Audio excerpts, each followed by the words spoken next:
Bonjour, bienvenue dans J'aime la tech. On parle de facture électronique dans cette émission. Une vraie petite révolution technologique en approche pour toutes les entreprises. On en parle avec mon invité Romain Jacquier. Bonjour. Bonjour Jérôme. Vous êtes directeur produit chez Sage. Alors Sage, tout le monde connaît, j'allais dire, en tout cas toutes les entreprises connaissent, grand éditeur de logiciels de gestion pour l'entreprise. Vous couvrez tous les secteurs, la comptabilité, la finance, la gestion commerciale, les ressources humaines, etc. Vous êtes vraiment à tous les étages. Exactement. Donc Sage est une entreprise britannique à la base qui est cotée en bourse sur le marché de Londres. On est présent sur l'ensemble des continents. On est présent en Amérique du Nord, en Europe occidentale, en Afrique, en Asie-Pacifique, et avec une importance en France capitale pour le groupe, puisqu'on a plus de 200 000 clients en France et un chiffre d'affaires de plus de 300 millions d'euros. D'accord. Alors, la facture électronique, je le disais, vraie petite révolution, pas seulement technologique, quasi culturelle, en tout cas pour beaucoup d'entreprises. Il y en a qui sont déjà très avancées, d'autres beaucoup moins. Mais on rappelle un peu ce que c'est que la facture électronique. Alors, la facture électronique, c'est une obligation légale. Le calendrier législatif, vous avez dû suivre, a été reporté. Donc, on parlait de 2024.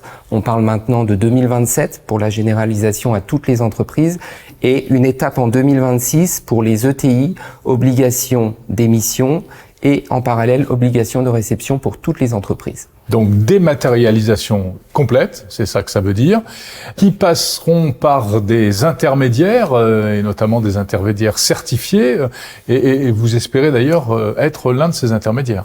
Tout à fait. Donc l'État, dans cette nouvelle loi, souhaite se faire accompagner de partenaires de dématérialisation qu'ils ont appelé PDP, donc plateforme de dématérialisation partenaire, avec un dossier de candidature assez exigeant à fournir, et Sage s'est positionné candidat sur ce rôle de PDP. En parallèle de quoi, le gouvernement mettra à disposition une plateforme publique, à l'instar de Chorus Pro qu'on utilise aujourd'hui pour les transactions avec les administrations. Publics, Tout à fait. Et donc, sur ces deux plateformes-là, auront la lourde charge de faire transiter ces millions, ces milliards de transactions entre les entreprises françaises et européennes. Et les entreprises sont-elles prêtes ? Alors, les entreprises, leur degré de maturité dépend souvent de leur taille. On observe que les entreprises de taille plus importante, sur des segments de marché plus hauts, ont un degré de maturité plus avancé, ont déjà entamé des démarches de digitalisation, de dématérialisation, d'automatisation de leur processus d'achat, de processus de vente. Mais plus on descend en taille d'entreprise, en nombre d'employés, on se rend compte que les entreprises sont loin de ces sujets-là. On sait qu'on a encore beaucoup d'entreprises qui facturent avec du Word, avec de l'Excel. Donc parler de facture électronique à ces entreprises-là, il y a vraiment besoin de pédagogie et d'accompagnement. Alors, qu'est-ce que vous proposez précisément chez Sage pour pour les grandes, mais aussi pour les petites qui ne sont pas encore prêtes ? Alors, chez Sage, on souhaite venir avec une réponse unique, une réponse disruptive pour les entreprises, pas uniquement pour leur permettre de se mettre en conformité légale. Ça, c'est notre cœur de métier chez Sage. On est éditeur de logiciels de compta, de paye. Bien entendu que nos entreprises clientes seront conformes à la législation facture électronique, législation européenne VIDA, mais on souhaite aller au-delà et on souhaite proposer ce qu'on appelle le Sage Network.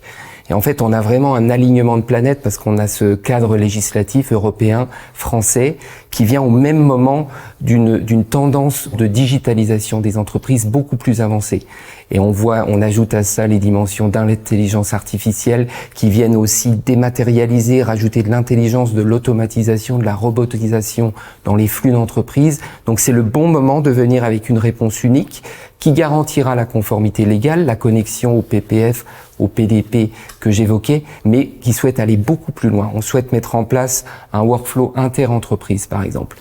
En fait, cette législation va connecter de manière dématérialisée l'ensemble des entreprises françaises, l'ensemble des entreprises avec leur écosystème client, fournisseur, leur banque, leur expert comptable, l'administration, etc.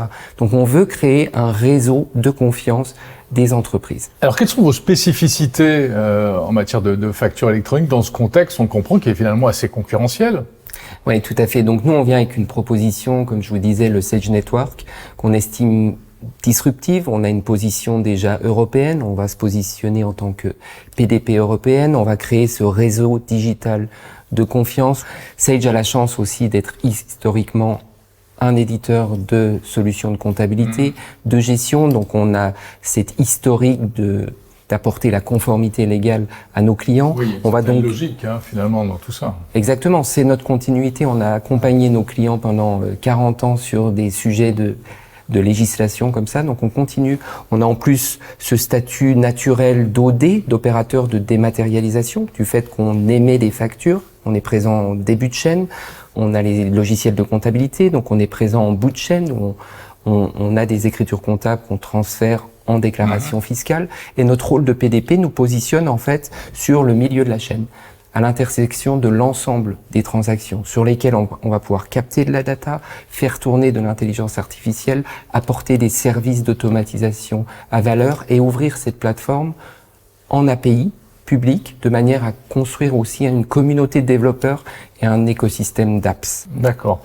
Est-ce que malgré tout, Sage n'a pas plutôt l'image d'être une palette de services destinée aux grands groupes? Est-ce que les petites entreprises, les plus petites structures peuvent être concernées également par vous? Non, justement. Alors Sage est positionné, son réel cœur de métier et son rôle de leader mondial sur la gestion d'entreprise, c'est plutôt sur les PME, son cœur de gamme, on va dire, avec des applications comme Sage 50, Sage 100 en France, qui ont des parts de marché colossales. Mais on a la chance, et c'est un des seuls éditeurs également qui est présent en début de marché avec les startups, les TPE. On a des solutions pour eux, des solutions cloud, des solutions on-premise, cloud connecté comme on dit, et on a aussi des solutions pour des grands groupes à l'instar de Sage X3 ou Sage XRT pour tout ce qui est paiement et trésorerie. Donc on est présent sur tous les segments de marché d'entreprise en France. D'accord. Est-ce qu'une entreprise qui utilise d'autres ERP peut venir utiliser malgré tout et pourra utiliser la facturation électronique de Sage?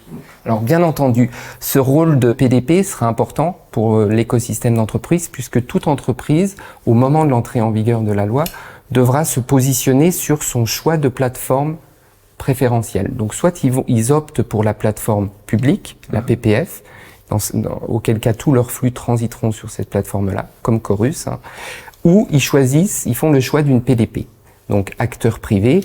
La valeur ajoutée qu'apportera la PDP. Oui, quelle sera la valeur ajoutée? C'est tout l'enjeu, justement, pour les entreprises qui se positionnent sur ce statut-là. Ouais. C'est parce qu'on va pouvoir capter toutes ces données de facturation, y faire tourner des algorithmes, de l'intelligence artificielle, typiquement. C'est une opportunité pour nous aussi d'innovation technologique, mais également beaucoup de services à valeur ajoutée. Des services d'automatisation des flux entrants d'achat, par exemple, d'automatisation de l'imputation comptable. On sait très bien que c'est l'enjeu des entreprises pour éviter les ressaisies de factures. C'est d'automatiser la transcription de ces factures en écriture comptable, pour faire simple. Et ensuite, l'écriture comptable se déverse dans une déclaration fiscale. Tous ces processus-là, on a l'ambition de les rendre transparents pour les entreprises. Et c'est justement l'enjeu d'une PDP, puisqu'il sera au cœur de l'ensemble des transactions de facturation. Merci. Romain Jacquier, directeur produit chez Sage. Merci d'avoir été l'invité de J'aime la tech. Merci beaucoup.